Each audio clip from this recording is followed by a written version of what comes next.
Bonjour, bonjour, bonjour. Ah, vous êtes vraiment dur quand même, vous êtes dur avec moi. Non, je plaisante, hein.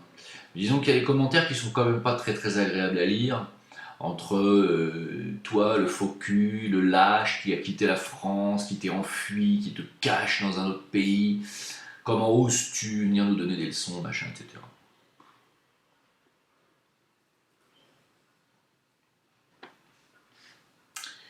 C'est triste, hein, d'en arriver là. C'est-à-dire d'en arriver à un degré zéro de l'analyse, quoi. Je n'ai pas fui, mais c'est de la folie, quoi. Mais vous êtes dingue sans déconner. Les gens qui parlent comme ça, vous avez un problème cognitif. Un problème de jalousie, c'est de la jalousie, et c'est de la jalousie qui est propre aux Français, hein. Je le dis honnêtement, j'ai pas honte de le dire.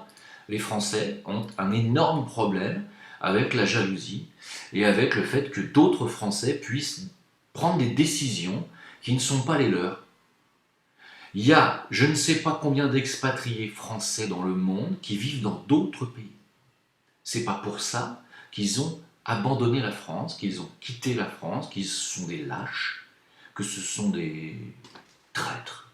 Mais c'est de la folie, mais vous êtes dingue. Mais vous avez déjà voyagé dans votre vie, vous êtes déjà sorti de chez vous.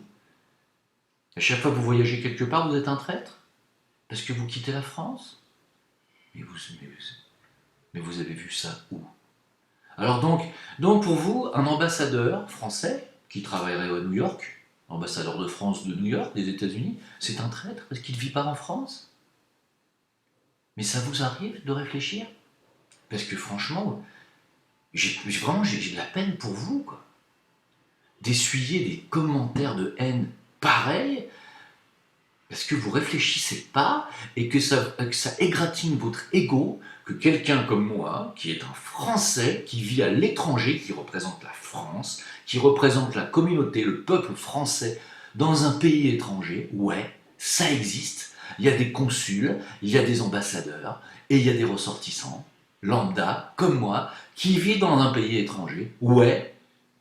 Et grâce à des gens comme nous, on représente la France, vous, le peuple français, à l'étranger. Et comme on s'y comporte bien, on est bien vu, et grâce à des gens comme nous, le peuple français est bien vu, parce que les gens disent « Ah, il n'y a pas que des connards parmi les Français, tiens, il n'y a pas que des traîtres, il n'y a pas que des soutiens à Israël, et il n'y a pas que des soutiens à l'OTAN, à l'ONU et aux États-Unis, et il n'y a pas que des soutiens à la destruction du monde musulman, vous voyez. Il y a aussi des étrangers, arabes, autres, de tous les pays du monde, qui rencontrent des Français comme moi et qui disent « Putain, il y a des mecs bien parmi les Français, vous voyez ?» Bande d'abrutis. Oui, vous êtes des abrutis de penser comme ça, hein, je vous le dis. Hein. Alors, ça vous égratigne votre ego que je dise que les abstentionnistes sont les responsables de la mise en place du système et de la mise en place de l'opinion. Mais c'est la vérité. Réfléchissez 2 minutes. Vous savez, vous connaissez le vieil adage « qui ne dit mot consent ?» Ou mieux, le mal n'a besoin que d'une chose pour réussir, c'est que les gens de bien ne fassent rien. Vous connaissez ça? Voilà. Quand je dis qu'il faut voter, c'est pas parce que je vous le dis, c'est pas une leçon de morale, c'est juste une réflexion.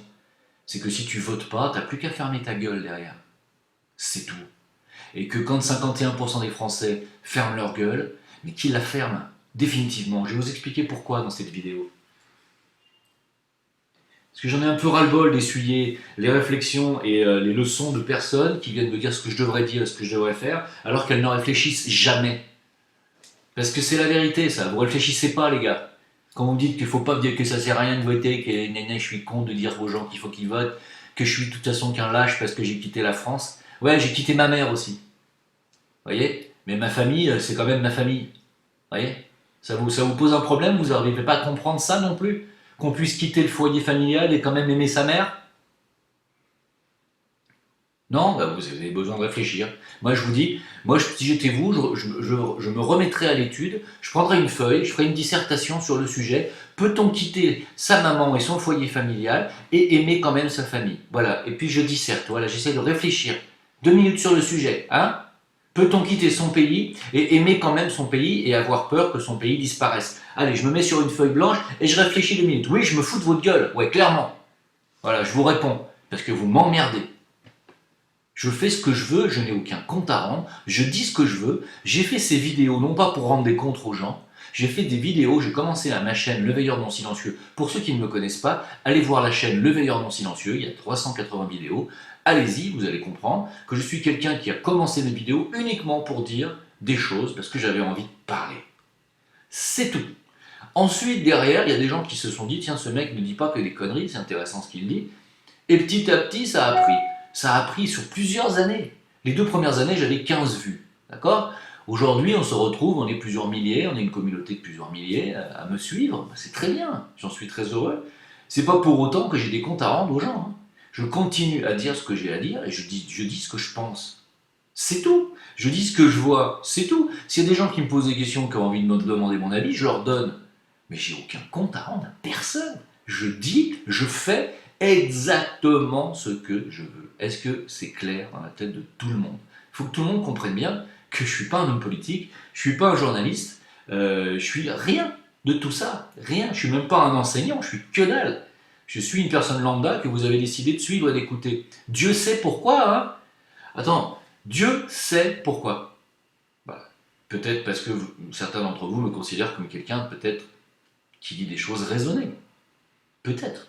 Je ne sais pas pourquoi les gens me suivent, en fait, en réalité, vous savez. Je ne me prends pas pour le futur président de la République. Croyez bien. Je dis juste ce que j'ai à dire, et c'est tout, et ça me plaît. Voilà. Il faut quand même un peu mettre les choses un petit peu de temps en temps, parce que je vais finir par bloquer les commentaires définitivement de tout le monde, parce que c'est insupportable. Qu'est-ce que ça veut dire, ça? Alors, il y a plusieurs choses dans cette vidéo, des choses bien entendu qui malheureusement encore vont vous faire déprimer, je suis désolé de vous le dire. Alors non, quand même une bonne chose, hein, c'est que notre président a fait un mea culpa sur les gilets jaunes. Oh, je dis c'est pas possible, c'est bizarre ça, parce que vu ce qui se passe en ce moment entre Toulouse, ce qui s'est passé, je crois que c'était pas à Perpignan ou dans une ville du sud, je sais plus c'est Montpellier ou Perpignan, je m'en rappelle plus, c'était carrément la guerre civile avec les flics. On se dit c'est bizarre quand même. Alors il paraît qu'il y a eu des morts. Bon, pour l'instant c'est démenti par les préfectures, c'est démenti par les pompiers. Je parle parmi les gilets jaunes, hein, des morts à cause de tirs de LBD. Pour l'instant c'est démenti par les autorités, mais ce genre de rumeur a fait des émeutes. Visiblement il y a eu des blessés parmi les policiers et les Black Blocs. Alors Emmanuel Macron a dit oui, je crois que finalement on est allé trop loin. Il a fait un genre de mea culpa. Il a dit nous n'avons pas traité le dossier comme il fallait. Nous avons peut-être parfois construit de bonnes réponses trop loin de nos concitoyens en considérant qu'il y avait des sachants et des subissants. Ah oui, tiens, c'est bizarre. T'es sûr de ça, Emmanuel? Il y a des subissants en France. Il y a un monsieur qui vient de m'écrire, que je salue, qui doit avoir une cinquantaine d'années, et qui me dit je suis fonctionnaire, je suis divorcé, et le 15 du mois, malgré qu'il est fonctionnaire, hein, fonctionnaire en état d'avantage, hein, malgré ça, le 15 du mois, je n'ai plus d'argent. Je suis à sec.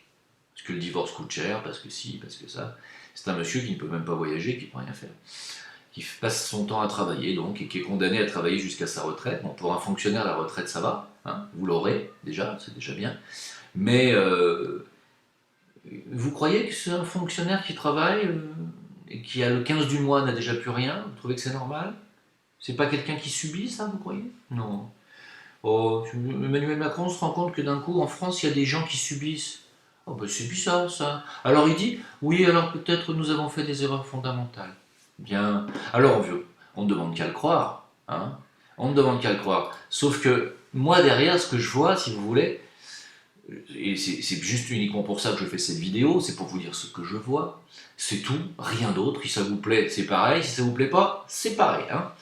Le ministère de l'Intérieur commande, parallèlement à cette déclaration d'Emmanuel Macron, en masse, écoutez bien, des munitions pour fusils d'assaut et des grenades de désencerclement. Donc, on a un président qui nous annonce le 11, nous avons fait des erreurs, nous avons maltraité le dossier Gilets jaunes, et le lendemain, on a un ministère de l'Intérieur qui passe une commande de munitions en masse pour fusils d'assaut c'est pas du LBD, c'est-à-dire pour vous tirer directement dans la gueule, et des grenades de désencerclement pour continuer à vous arracher les mains. Ah tiens, c'est bizarre parce que vraiment, on se demande ce que c'est que cette commande. Hein, c'est bizarre. Voilà. Et c'est pas fini. C'est pas fini, écoutez bien. Car ça aussi, le lendemain de la déclaration de Macron, une centaine de donateurs de la cagnotte Litchi pour l'ex-boxeur d'Étinger, vous savez, ceux qu'on donnait pour le boxeur qui avait boxé les flics, une centaine de donateurs sont convoqués par la police. C'est bizarre quand même. Alors effectivement, on a un président qui nous dit qu'il a maltraité le dossier Gilets jaunes. Le lendemain, on apprend qu'ils sont en train de commander des balles pour fusil d'assaut et des grenades de désencerclement. Donc c'est pour vous, hein, c'est pour les Gilets jaunes, bien sûr. C'est pas pour les racailles de cité qui brûlent les voitures et qui continuent d'agresser les gens dans les stations-service et toutes les vidéos de violences gratuites et virales qu'on trouve sur le net et qui sont à gerber. Hein, où on voit les Français partir, fuir quand quelqu'un se fait agresser. Hein, c'est juste la honte, quoi. Non, non, c'est pas pour ces gens-là, non, les balles, non, pas du tout. C'est pour les Français qui, paraît-il, sont des subissants. Hein, ah oui, tous ces Français qui, le 15 du mois, ne peuvent déjà plus payer quoi que ce soit, ni s'acheter à bouffer, c'est pour vous, les balles du fusil d'assaut et les grenades de désencerclement. Hein. Et si vous donnez de l'argent dans un litchi pour quelqu'un qui va vous défendre, un boxeur par exemple, eh ben vous serez convoqué par la police. Parce que c'est comme ça aujourd'hui, la commande à tour. Et on me dit, t'es un lâche, t'as quitté la France. Mais cette France-là, mais je la vomis. Je la vomis. Je vais vous dire honnêtement, je suis désolé pour vous, les Français, éveillés, que vous ayez à subir ça. Je suis désolé pour vous de ce que je vais vous annoncer dans cette vidéo. Mais franchement, je ne comprends pas qu'on puisse rester en France aujourd'hui. Quand on est réveillé à ce que je vais vous dire. Je ne comprends pas, voilà. Je suis désolé, mais cette France, ce pays n'en est plus un. Cette France n'est plus la France que j'ai connue, et elle ne mérite pas que des gens réveillés siègent encore en son sein. Ce gouvernement devrait rester seul. Voilà, évidemment, vous allez me dire c'est de la traîtrise, c'est de la lâcheté. Alors battez-vous alors. Battez-vous. Vous me traitez de lâche. Battez-vous. Allez dans la rue, prenez les grenades de désencerclement dans vos mains, faites-vous éclater les mains, allez-y. Puisque vous dites qu'il ne faut pas manifester avec violence, il faut manifester pacifiquement. Battez-vous pacifiquement, prenez des balles de fusil d'assaut dans la tronche et prenez des grenades de désencerclement dans les mains. Moi, j'ai pas envie, parce que mes mains, j'en ai besoin, je suis musicien. Voilà, donc je ne reviendrai pas en France, me battre pacifiquement contre une police qui me tire dessus au LBD dans la tronche, avec des balles réelles ou avec des fusils d'assaut, et qui m'enverrait des grenades de désencerclement dans les mains. Non, je ne veux pas, à 52 ans, finir avec des moignons à la place des mains pour jouer de la guitare. Non. Alors si vous êtes si fort et que vous n'êtes pas des lâches, puisque vous me traitez de lâche, battez-vous, puisque vous voulez rester en France. La France, c'est foutu. Je vous le dis, la France, c'est foutu sur plusieurs décennies. Vous voulez y rester? Restez-y. Maintenant, écoutez bien ce que j'ai à vous dire, si ça vous intéresse, bien entendu. Alors, pour ceux qui disent que j'ai insulté les Français, machin, j'ai insulté personne. Vous faites exactement ce que vous voulez. Sachez que si vous faites aujourd'hui des litchis pour soutenir des défenseurs de la bonne cause, vous allez être convoqué par la police. On est dans une dictature. Voilà. Hein? Il faut le savoir, ça. Il faut le savoir. Sachez que parallèlement à ça, j'avais déjà parlé de ça il y a quelques mois en arrière, les députés LREM veulent confier les bouts de route nationale, des bouts de route nationale, c'est-à-dire, comprenez hein, les nationales, aux concessionnaires des autoroutes, c'est-à-dire à Vinci. Donc ils vont privatiser les routes, donc les routes vont être payantes.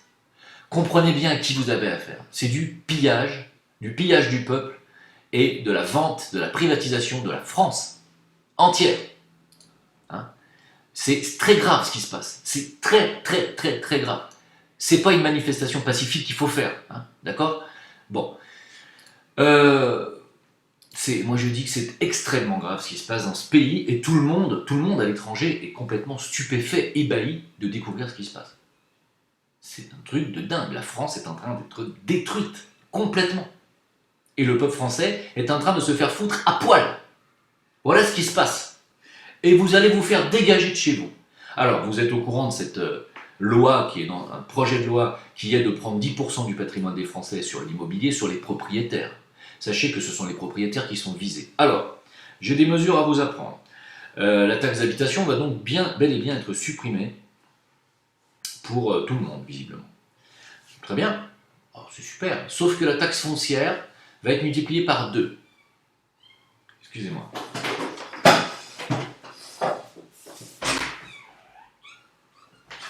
Mais enfin, quoi? Ça c'est nouveau, hein. Il y a un chat qui ne supporte plus que je fasse une vidéo sans qu'il soit près de moi. Viens là, toi, petit chat. Pardon, hein, excusez-moi. La taxe foncière va être multipliée par 2. Ce qui veut dire que ce sont les propriétaires, bien entendu, vous avez compris, qui sont visés. Hein, si vous êtes propriétaire, vous n'avez pas d'avenir en France. Vous allez vous faire exploser. Vous allez vous faire spolier. Vous allez vous faire prendre vos biens. Voilà. Sachez qu'ils veulent, et c'est une décision qui vient de loin, qui vient de l'ONU. Et ça vient du plan Kalergi, ça vient du plan Attali. Attali qui nous dit la France doit devenir un hôtel et les peuples doivent devenir nomades, c'est-à-dire ne plus avoir d'attache, ne plus avoir de patrie, doivent devenir apatrides. Sauf bien entendu en Israël. Là non, là par contre c'est pas pareil. Ah non, bah non, ça fait 3000 ans que c'est leur terre. Hein, eux ils ont le droit. Par contre les autres non. Hein, c'est une vengeance, hein, vous l'aurez compris. C'est une vengeance, puisqu'il a été interdit au peuple hébreu d'avoir une nation, d'avoir une patrie pendant des millénaires. Aujourd'hui, c'est au tour des goïs de devenir apatrides. Hein, comprenez ce que je vais vous dire derrière. Après, vous me dites, tu ne craches que sur l'islam et les musulmans, tu ne craches jamais sur les sionistes. On va en parler. Moi, je crache jamais sur les sionistes. D'accord, très bien. Vous n'allez vraiment pas écouter mon travail. Alors, devenir donc des nomades. Donc, la taxe foncière donc, pour les propriétaires va doubler. Doubler, c'est énorme, hein, c'est-à-dire ça va passer de 800 € à 1600 ou 1700, hein, c'est énorme. Mais pour les propriétaires qui ont des biens, effectivement, des biens qui ne sont pas leur résidence principale et qui sont des biens qu'ils louent, qui ont des locataires, bah, les locataires, qu'est-ce que vous croyez? Les 800 € d'augmentation de taxe foncière, par exemple, hein, si le proprio, par exemple, vous louez un appartement, votre propriétaire a une taxe foncière de 800 €, bah, elle va passer à 1600. Vous croyez que c'est lui qui va la payer? C'est vous qui allez la payer, vous les locataires. Donc les locataires, vous allez être majorés de 800 € divisé par 12, ça va vous faire du 60, je n'ai pas calculé exactement, ça va vous faire du 55, 60 €, 70 € de plus par mois.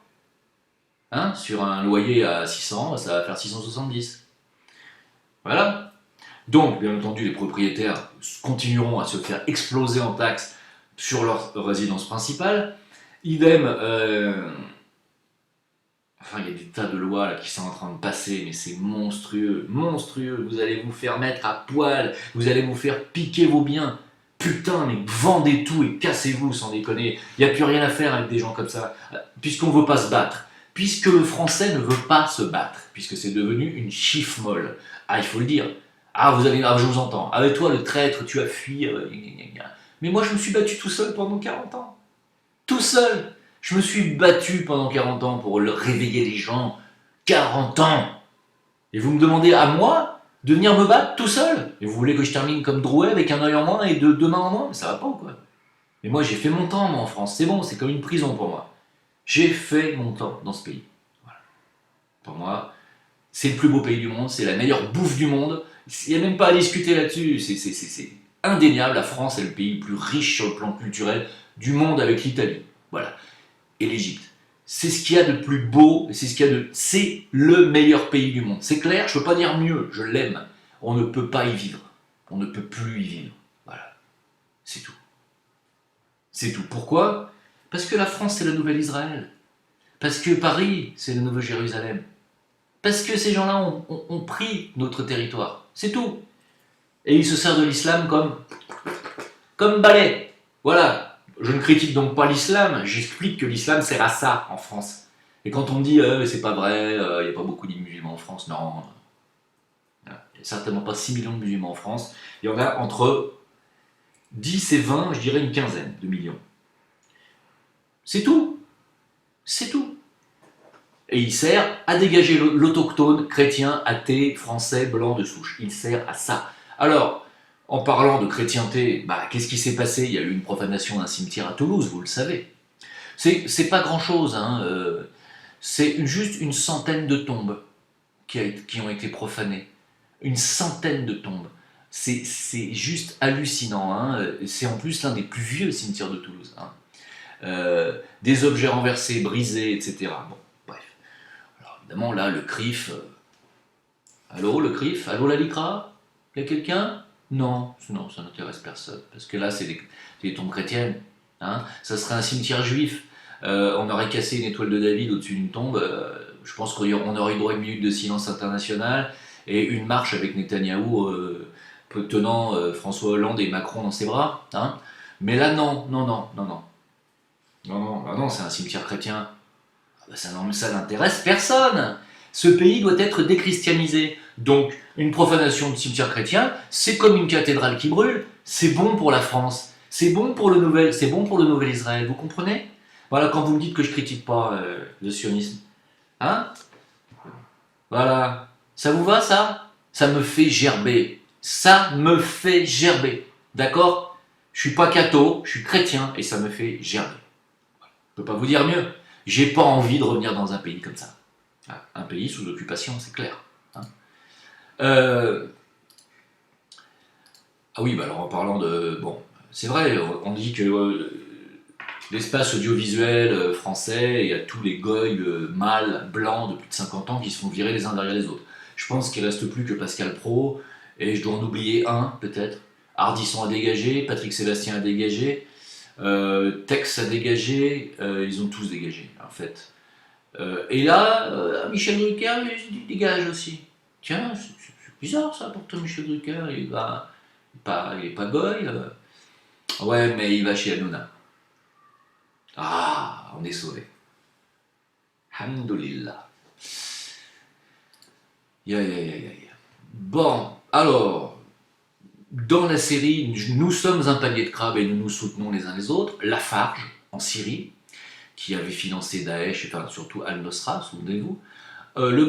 Finalement, le parquet général de Paris demande, elle est favorable, pour l'annulation des poursuites pour complicité de crimes de guerre. Enfin, complicité de crimes contre l'humanité, en fait, c'était les charges retenues contre Lafarge. Finalement, le parquet général de Paris a dit non, on va annuler. Hein. On va annuler cette complicité. Oui, ils ont financé Al-Nosra, oui, Al-Daesh aussi. Oui, bien sûr que cet argent a servi à tuer des centaines d'enfants, chrétiens, musulmans. Bien sûr que ça a coupé des têtes, ça a égorgé des gens avec cet argent.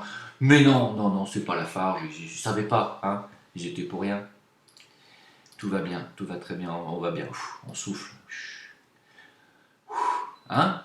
Alors, ce qui me fait marrer, c'est que dans l'affaire, vous savez, esclavage contre Shoah, que nous a mis en lumière cette gentille Christine Angot, saine de corps et d'esprit, qui a dit que non, les Noirs n'ont pas souffert autant que les Juifs et que c'est absolument pas, on ne peut pas comparer la souffrance du peuple élu avec la souffrance du peuple maudit. Car oui, les Noirs, il faut le dire, les Africains sont le peuple maudit. Hein. Ils ont le plus grand continent avec le plus de ressources au monde, le plus de richesses au monde. C'est quand même le peuple le plus pauvre au monde. Hein.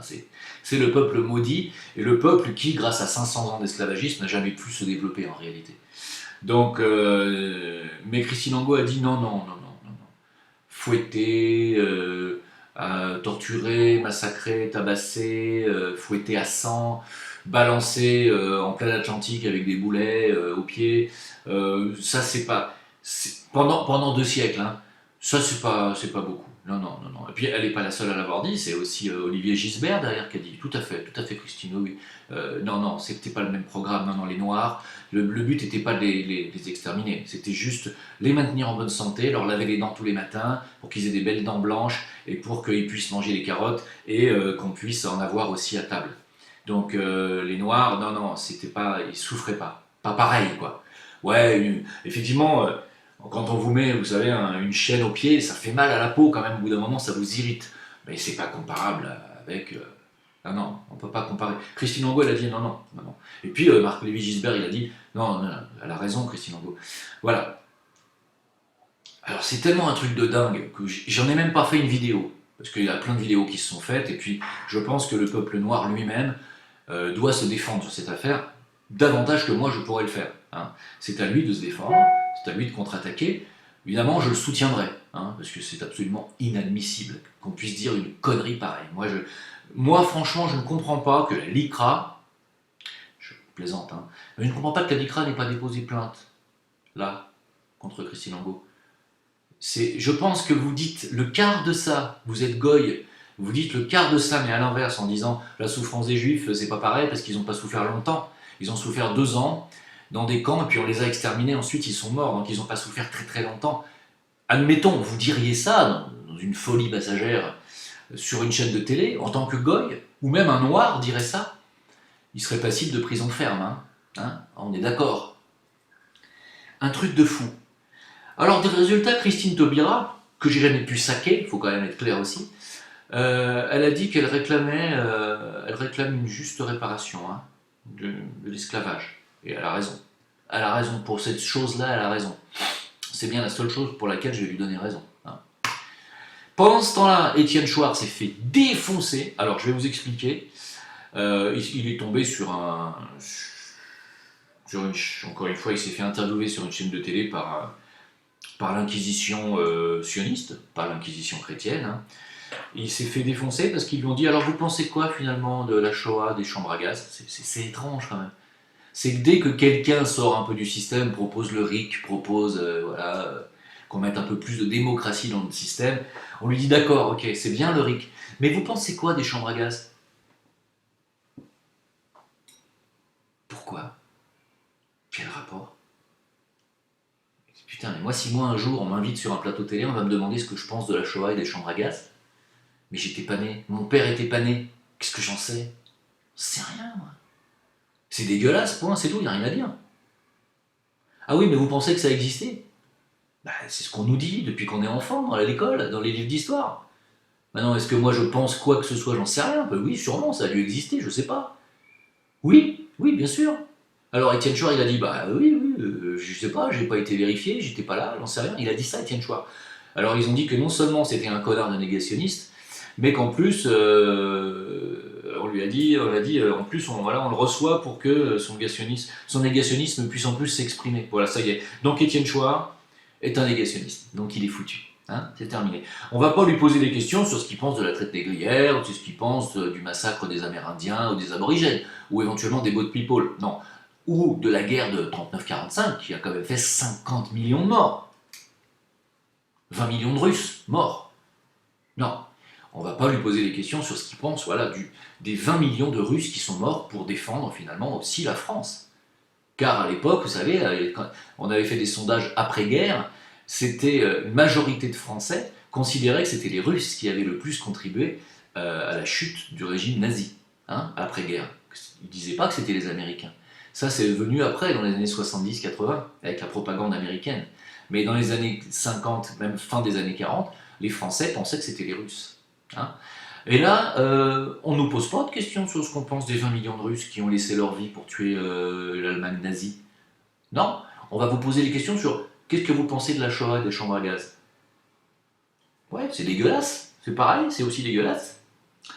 Oui, c'est un génocide, c'est immonde, il n'y a rien à dire de plus, mais pourquoi? Pourquoi nous poser systématiquement la question là-dessus? Parce que mon coco, on a oublié de te le dire, tu es sur un plateau télé, mais sur un plateau télé de Paris, et Paris c'est la Nouvelle-Jérusalem, et la France c'est le Nouvel-Israël. Ça on ne te le dit pas. Donc quand tu habites en Israël et à Jérusalem, automatiquement tu vas passer à la moulinette sur la Shoah, sur le machin, sur le bidule, et si tu n'es pas d'accord avec la version officielle, tu dégages.